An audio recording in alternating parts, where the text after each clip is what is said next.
ஐயப்பன் கோவிலுக்கு செல்லும் பக்தர்களின் இருமுடியில் உள்ள நெய் தேங்காயின் ரகசியம் உங்களுக்கு தெரியுமா? ஐயப்பனை காணச் செல்லும் பக்தர்கள் கொண்டு செல்லும் இருமுடி பையில் உள்ள முக்கியமான பொருள் என்றால் அது நெய் தேங்காய் ஆகும்.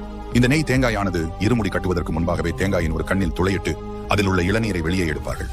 பிறகு அந்த தேங்காயை காய வைத்து அந்த தேங்காயின் உள்ளே காய்ச்சிய பசு நெய்யை நிரப்ப ஊற்றுவார்கள்.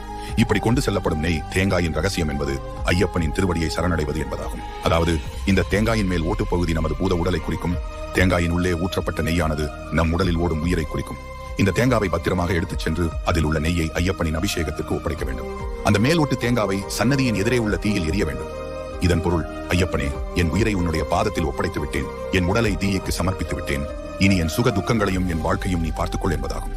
அது மட்டும் இல்லாமல் நாம் இறந்த பிறகு நமது உடலை தீயில் ஒப்படைக்க வேண்டும். நம் உயிரானது ஐயப்பனின் திருவடியை சரணடைய வேண்டும் என்பதையும் இது குறிக்கும். நமது உயிரை ஐயப்பனின் திருவடியில் சமர்ப்பிக்கவே இந்த நெய் தேங்காயானது எடுத்துச் செல்லப்படுகிறது. உங்களுக்கு ஐயப்பன் பிடிக்கும்னா வீடியோ லைக் பண்ணுங்க.